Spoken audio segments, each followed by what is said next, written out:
Assalamualaikum warahmatullahi wabarakatuh. Apa kabar semuanya? Semoga kalian sehat dan baik-baik di sana. Sekarang waktunya saya untuk menjelaskan beberapa pertanyaan mahasiswa seputar vokal, konsonan, fonemik, fonetik, serta istilah-istilah yang sulit yang sebetulnya mahasiswa belum tahu tentang itu. Untuk itu, marilah kita saksikan beberapa penjelasan berikut ini.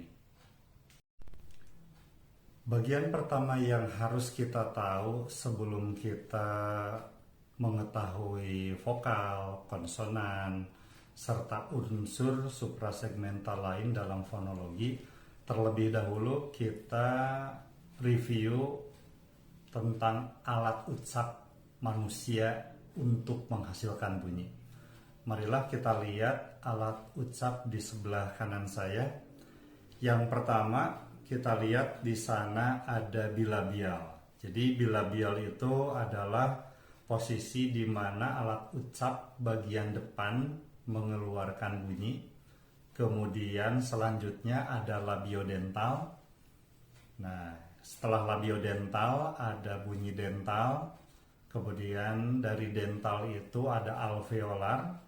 Kemudian dari alveolar ada palato-alveolar, kemudian setelahnya ada palatal, kemudian ada velar dan uvular. Nah, tempat-tempat artikulasi ini menyusun dari depan hingga belakang.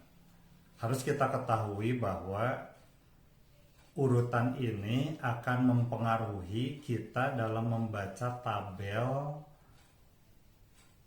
konsonan yang akan kita bahas pada pertemuan selanjutnya. Jadi pada tabel itu akan dimulai dari bunyi bilabial, kemudian labiodental, lebih ke tengah lagi ada dental, alveolar, palato-alveolar, kemudian ada palatal, ada velar, dan yang ujung itu ada uvular.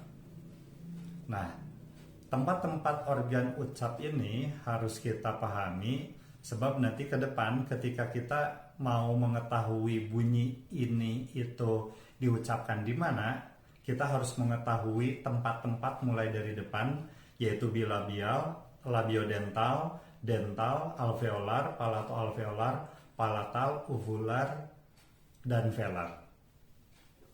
Nah, itu dulu untuk tempat-tempat artikulasi bunyi. Baik anak-anak, setelah kita mengetahui alat ucap manusia, kemudian pembahasan yang pertama tentang vokal. Nah, hal yang pertama harus kita ingat bahwasannya fonologi itu adalah ilmu yang mempelajari tentang fonem. Fonem itu bunyi. Kebanyakan manusia atau mahasiswa itu sering tertukar bahwa bunyi itu dari A sampai Z.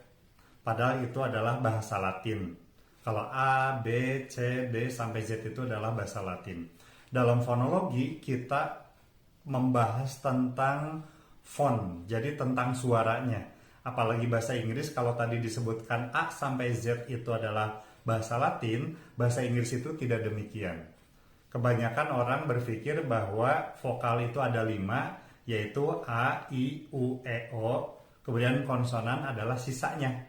Padahal itu adalah tidak benar. Karena yang namanya fonologi membahas tentang suara, bagaimana suatu bahasa itu memiliki bunyi bahasa.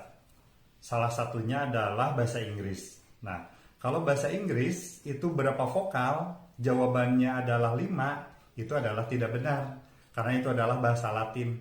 Kalau kita mengenal A, I, U, E, O, terus bagaimana dengan bunyi-bunyi ago, alone, atau misalnya sir dalam good morning sir. Nah, bunyi itu tidak akan terrepresentasikan dalam alfabet A sampai Z, itu tidak ada E. Begitu pula dengan bunyi dalam ago, alone. Nah, bunyi E itu tidak ada dalam alfabet, itu ada dalam fonetik. Ya, jadi bunyi misalnya, kemudian bunyi A itu bunyinya seperti apa? Makanya kita belajar dari fonetik, ilmu bunyi, kemudian bunyi itu bisa membedakan arti, itu ada fonologi. Nah, secara fonemik, bahasa Inggris memiliki 12 vokal. Tentu saja 12 vokal ini tidak akan terrepresentasikan apabila kita masih berpikiran bahwa bahasa itu A sampai Z. Dengan demikian, vokal hanya 5. Padahal bahasa Inggris dalam realitasnya itu memiliki 12 bunyi vokal. Itu adalah fonem-fonem tersendiri. Misalnya dalam bahasa Inggris antara bunyi I pendek dan I panjang itu dibedakan. Antara kata sit dan seat itu beda arti. Misalnya, I have a seat, sit down please. Nah, bagi native itu mungkin tidak terasa, bagi kita yang belajar bahasa Inggris sebagai bahasa asing, itu harus mempelajari bagaimana I pendek dan I panjang itu membedakan arti. Nah, jadi 12 bunyi vokal bahasa Inggris itu termasuk dalam 12 fonem bunyi bahasa. Misalnya ada kata ada kata I, kemudian ada bunyi I, ada I, kemudian ada ada A, kemudian ada ada E, kemudian ada U, ada U, ada O, kemudian ada O. Nah, bunyi-bunyi seperti itu ada dalam fonologi karena itu menyangkut tentang bunyi tertentu, yaitu bunyi dalam bahasa Inggris. Nah, mungkin di antara kalian ada yang bertanya, kenapa ketika kita membahas vokal, gambar grafiknya itu seperti trapesium? Kenapa tidak dalam kotak, misalnya bujur sangkar atau balok? Kenapa grafiknya itu trapesium?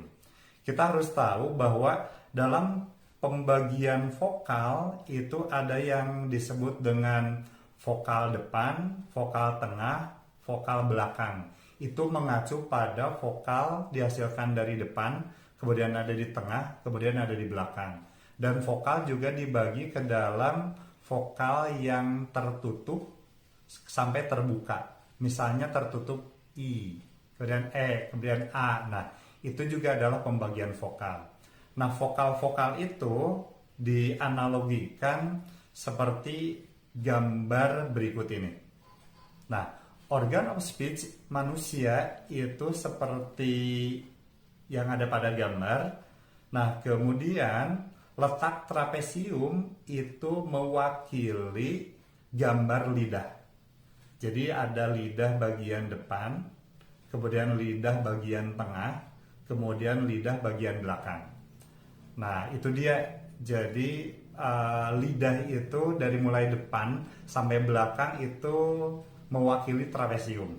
Jadi kenapa grafiknya itu seperti trapesium? Karena itu mewakili bunyi-bunyi yang ada, misalnya bunyi I itu di depan sampai U itu di belakang, itu terwakili dengan gambar trapesium.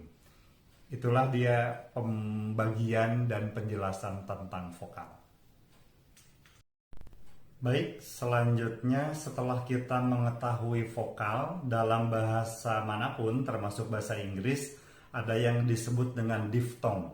Sebetulnya diftong ini tidak menjadi sebuah kekhususan dalam pembahasan fonologi karena diftong ini merupakan penggabungan dua vokal. Jadi pada dasarnya kita itu mampu menghasilkan bunyi misalnya I, A, kemudian U. Nah, itu sudah betul. Nah, maka diftong itu hanya menggabungkan dua vokal.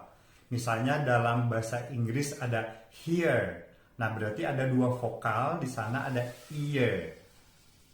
Hear, ear. Nah, kita sudah tahu I, kemudian ada E, kemudian ada ear. Hear. Nah, itu adalah diftong.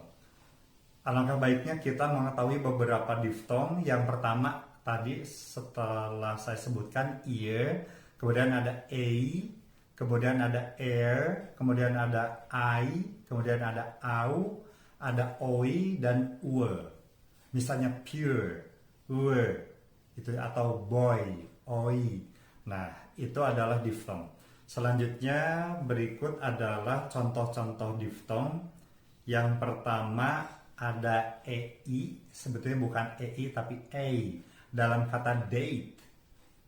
Ya, mungkin kebanyakan di beberapa bahasa Nusantara dalam hal simplifikasi harusnya dibacakan date itu jadi date. Misalnya kata ngedate yuk, what is the date today? Nah, itu sebetulnya ada diftong pada bunyi date.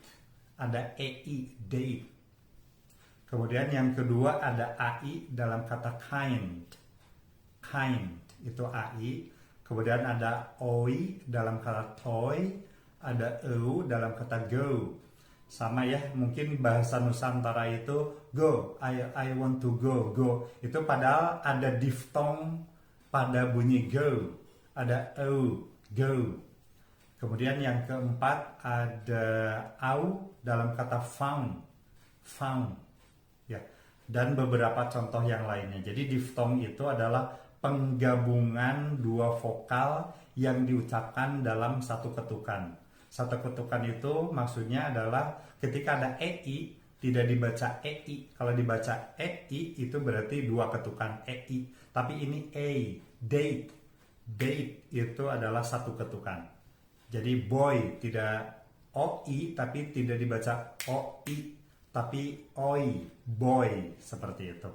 Nah, itu adalah diftong. Selanjutnya kita akan membahas tentang konsonan. Baik, selanjutnya adalah konsonan. Seperti telah tadi kita bahas dalam alat ucap manusia, dari yang paling pertama dari bilabial sampai velar sampai uvular. Sebetulnya tadi disebutkan sampai uvular, hanya bahasa Inggris itu tidak memiliki bahasa yang bunyinya itu adalah bunyi uvular.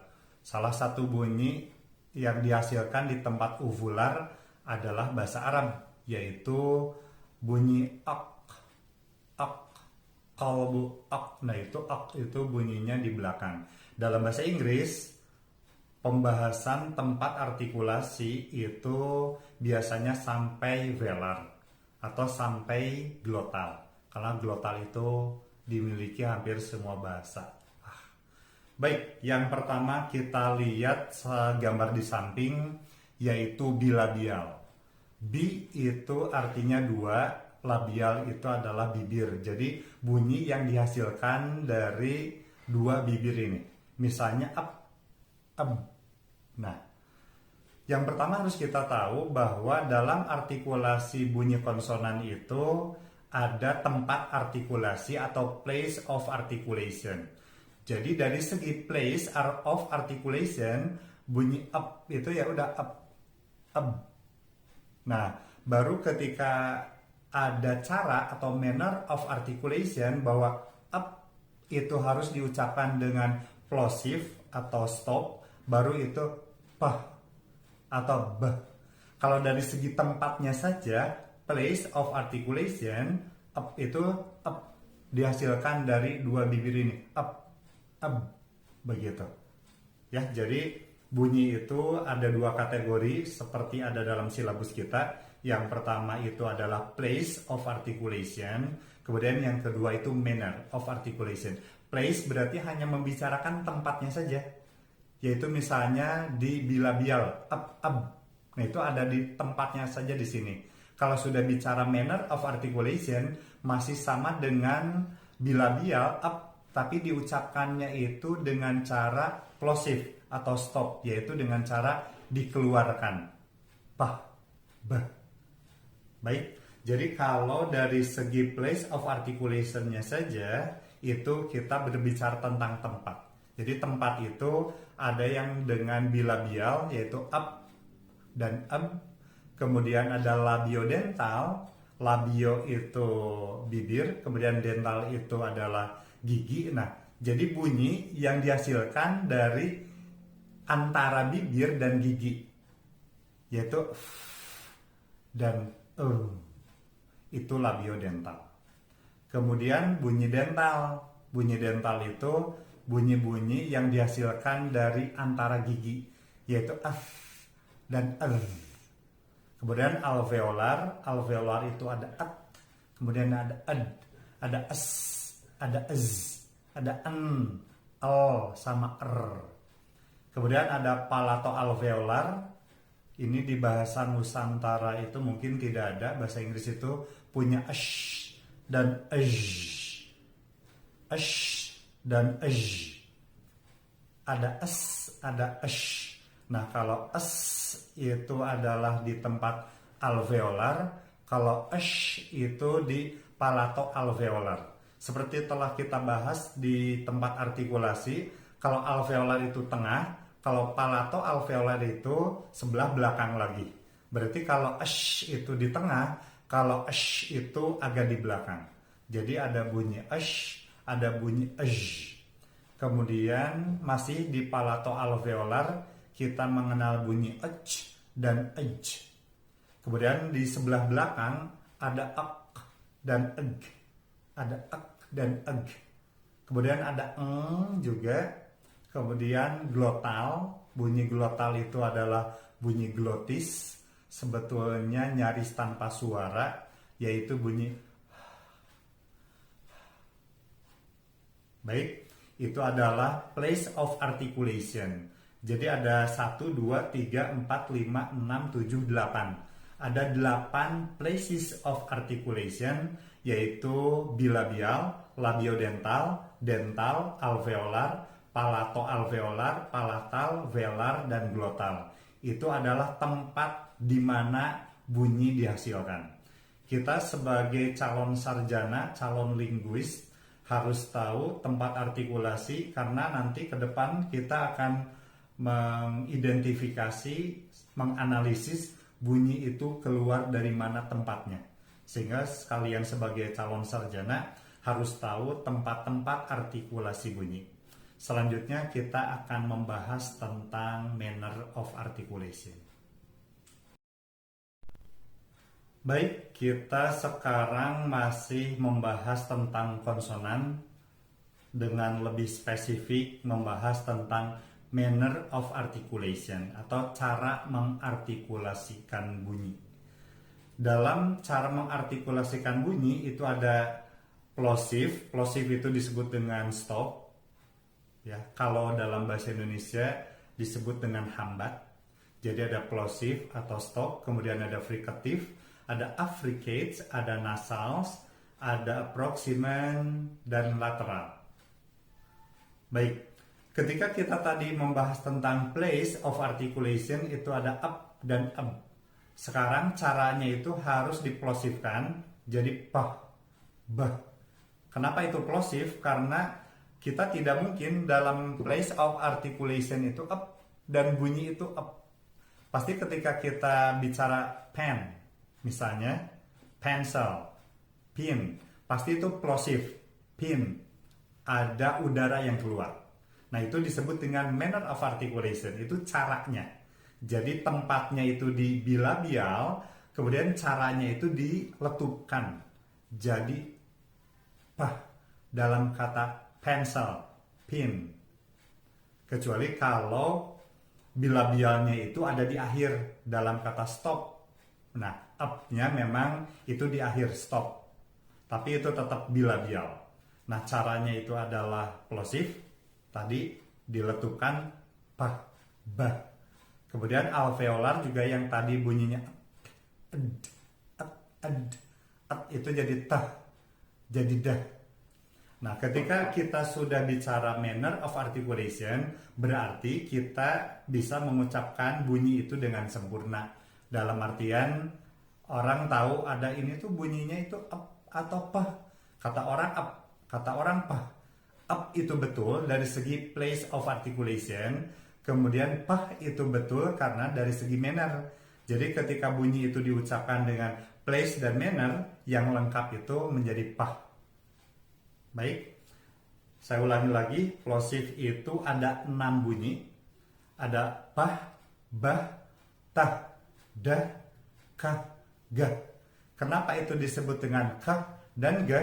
Karena ketika kita menghasilkan bunyi kain, kain, nah, kain. Nah, sebetulnya bukan kain, tapi tetap saja yang namanya velar, kemudian diplosifkan, itu menghasilkan bunyi kain, seperti itu. Jadi ada 6 bunyi plosif, pah, bah, tah, dah, kah, gah. Selanjutnya frikatif. Nah, frikatif ini kalau bahasa Indonesia disebut dengan desis. Nah, bunyi frikatif ini adalah bunyi yang paling berpotensial karena bunyi ini paling banyak diucapkan termasuk dalam bahasa Inggris. Bunyi-bunyi frikatif itu, dalam frikatif itu udara wajib keluar. Misalnya Nah, ketika tadi saya menyebutkan bahwa labiodental itu karena itu adalah frikatif. Jadi kalau sudah frikatif, itu bunyi wajib didesiskan.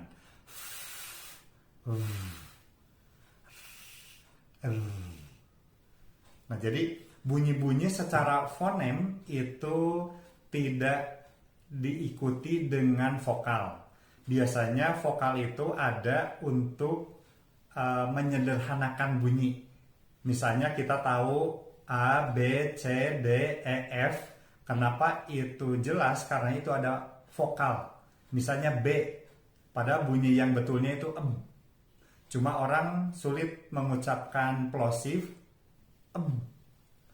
Nah, disebutkanlah dengan iringan vokal E, B, C. Sebenarnya kalau C tidak ada vokalnya itu nah, seperti itu. Nah, tapi itu tidak sederhana karena bahasa itu yang paling penting, krusial diketahui, kemudian dipelajari sedini mungkin. Jadi harus disederhanakan secara bunyi A, B, C, D, E, F, G. Kemudian bahasa Arab juga sama, A, Ba, Ta, Sa, Ja, Ha, Kha. Itu juga memakai bantuan vokal. Sebetulnya kalau tanpa bantuan vokal itu cuma kan sulit untuk mengucapkan seperti itu, makanya ada bantuan ba, ta. Nah, kalau bahasa Arab bantuan vokalnya adalah bunyi atau harokat a. Kalau A, B, C, D itu bantuan vokalnya adalah E. Kita kembali lagi ke manner of articulation. Tadi sudah disebutkan frikatif, ada f. Nah, kalau dalam bahasa kita menyederhanakan karena f itu sulit, maka F, bunyi F. Sebetulnya kalau bunyi fonemiknya itu F, karena ada F, ada F. Seperti yang ada dalam chart di samping saya, ada F, ada F, ada F, ada ada S, ada Z, ada Sh, ada J. Dan yang terakhir bunyi glotal dan frikatif itu ada bunyi dalam kata bahasa Indonesia hujan, hilang itu diawali dari glotal frikatif. Makanya ada beberapa glotal frikatif dalam bahasa kekinian itu malah jadi hilang, jadi hujan, jadi hilang, padahal hujan, hilang. Seperti itu. Selanjutnya ada affricates. Affricative atau affricates itu adalah bunyi yang ditahan. Kalau frikatif itu atau desis itu adalah bunyi udara yang keluar, nah kalau affricates itu sebaliknya, bunyi itu harus ditahan. Misalnya bunyi memang ada dua bunyi affricates, yaitu church misalnya ya, child itu atau jail itu ditahan, itu ditahan. Baik, itu adalah bunyi affricates, hanya ada dua dalam bahasa Inggris. Kemudian ada bunyi nasal. Nah, jadi nasal itu adalah cara. Ya, kita membedakan lagi, ada place of articulation. Place itu adalah tempat dari mulai bilabial, labiodental, dental sampai velar sampai glotal, itu adalah tempat. Kalau cara itu nasal itu cara. Nasal itu cara karena dia akan keluar dari hidung. Nasal itu berasal dari kata nose, nasal. Bunyi nasal dalam bahasa Inggris ada 3, yaitu Nah, ketika kita menghasilkan bunyi itu keadaan bibir itu tertutup karena dia harus keluar dari hidung. Itu adalah bunyi-bunyi nasal. Ada 3 bunyi nasal, yaitu dan Selanjutnya ada bunyi lateral. Lateral itu hanya 1, lateral berarti Nah, ketika kita sudah tahu place of articulation posisi lidah itu ada di mana, kita akan tahu hanya ada 1 Kemudian ada proximen. Proximen itu disebut juga dengan semi vokal atau semi vowel dalam bahasa Inggris, karena O itu bunyinya hampir sama dengan U. Kalau U itu U, kalau ini O, mirip. Jadi dalam dunia fonologi kita tidak akan mengenal bunyi W. Karena W itu adalah ortografis atau tertulis. Kalau bunyi itu tidak mengenal W, bunyi itu mengenal O. Dalam kata win kalau diperlambat win. Nah, O itu memang hampir seperti U. Atau kalau dalam bahasa Inggris, kenapa O itu disebut dengan W? Karena O itu adalah U dan U. Jadi U itu double, jadi O. Nah, jadi O itu bisa disebut konsonan karena itu O itu melibatkan 2 bibir. O disebut juga dengan vokal karena itu mirip dengan U. Nah, kemudian selanjutnya proximen itu ada Nah, dalam bahasa Inggris itu disebut juga dengan semi vokal atau semi konsonan, itu sama karena itu sama dengan A.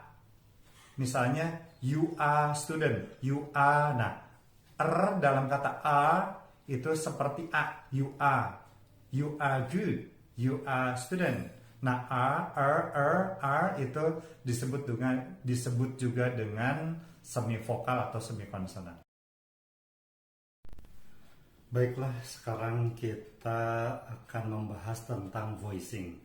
Setelah kita mengetahui place of articulation, kemudian manner of articulation, konsonan akan lebih lengkap dengan voicing.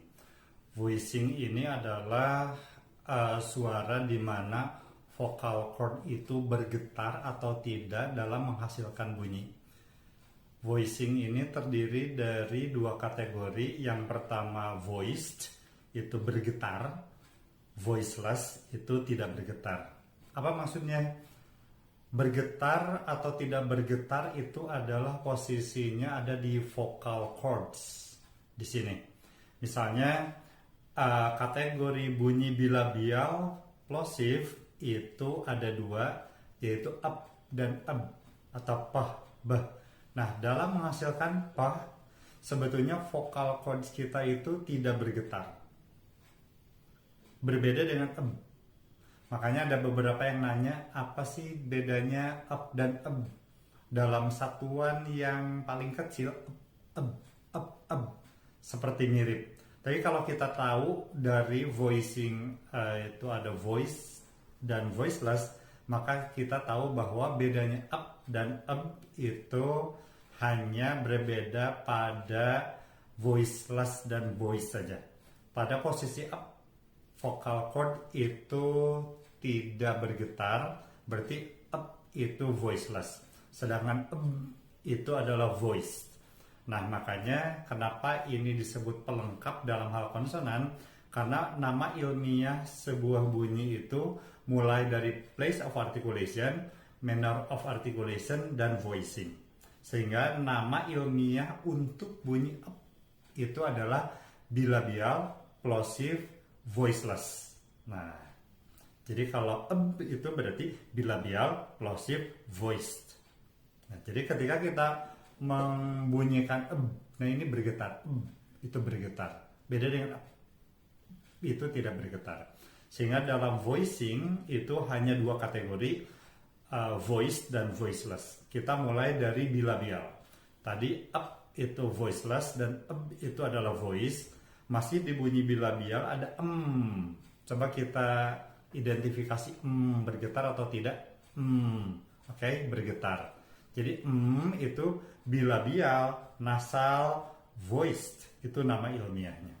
Dan o itu bergetar. Sehingga o itu namanya bilabial, approximant atau semi-konsonan, semi-vokal, dan voice. Kemudian di labiodental itu hanya ada dua bunyi, yaitu f dan ev. Oke, mungkin kita sudah tahu f itu berarti voiceless dan ev itu adalah voice. Coba kita perhatikan, itu tidak bergetar, sedangkan ev itu bergetar. Berarti f itu voiceless dan ev itu voice. Sehingga nama ilmiah untuk bunyi f itu adalah labiodental, frikatif, voiceless. Bagaimana dengan ev? Labiodental, frikatif, voiced. Baik, selanjutnya ada bunyi dental. Dental juga hanya dua, yaitu bunyi f dan r. Dan kita sudah otomatis bisa mengidentifikasi f itu berarti tanpa suara, berarti voiceless. Sedangkan r itu adalah voiced atau bersuara. Alveolar itu atau tah itu tanpa suara, voiceless, dan atau itu adalah voice. Kemudian ada s dan z. Walaupun bunyinya keluar berdesis, tetapi s itu tidak bersuara karena tidak bergetar. S itu tanpa getaran. Berbeda dengan z itu bergetar. Sehingga s itu adalah voiceless dan z itu voice. Sehingga nama ilmiahnya itu kalau s berarti alveolar, frikatif, voiceless. Sedangkan kalau z berarti alveolar, frikatif, voice. Selanjutnya itu ada getaran, l juga ada getaran, r juga ada getaran. Kemudian lebih belakang lagi ada palato alveolar, yaitu bunyi sh. Nah, walaupun bunyinya juga kita bisa mendengarkan secara satuan sh, tetapi di dalam vokal chord, vokal track kita itu tidak ada getaran. Sh, itu tidak ada getaran. Sehingga itu adalah voiceless. Berbeda dengan vision. What is your vision? Nah, itu bersuara. Itu adalah voice. Sehingga nama ilmiah untuk ada palato alveolar fricative voiceless. Kalau itu berarti palato alveolar fricative voice. Selanjutnya ada masih di palato alveolar afrikatif atau africates, itu ada c dan j. Berarti kalau itu voiceless, itu bergetar voice.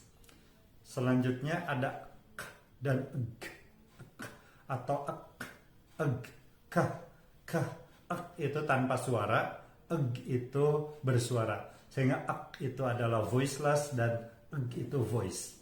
Kemudian ada itu bergetar, sehingga itu bunyinya voice. Dan ada lambangnya seperti bunyi atau huruf J, tetapi dalam fonetik simbol itu bunyinya dalam kata yes, yellow, itu itu ada getaran Dan terakhir, nah glotal frikatif bunyi itu tanpa suara atau voiceless. Sehingga apabila kita perhatikan tabelnya itu, setiap sebelah kiri itu adalah voiceless dan sebelah kanan itu voice. Misalnya ini ada bunyi up, itu ada di sebelah kiri, berarti itu voiceless, harus tanpa ada getaran. Kemudian sebelah kanan itu ada getaran. Nah, kemudian di bawahnya juga bunyi itu otomatis sebelah kanan itu berarti voice. Kemudian O juga di bawah sebelah kanan, berarti O itu adalah voice. Kemudian selanjutnya sama bunyi juga kiri kanan itu menandakan sebelah kiri itu voiceless, dan sebelah kanan itu voice. Nah, itu dia tentang voicing. Sederhananya itu hanya ada dua. Voice itu bergetar, kalau voiceless itu tanpa getaran. Semoga bermanfaat. Selanjutnya kita akan membahas contoh-contoh latihan. Nah, latihan yang pertama, coba kita tulis nama kita, kemudian kita tulis dalam garis miring di antara miring, menandakan bahwa itu adalah bunyi.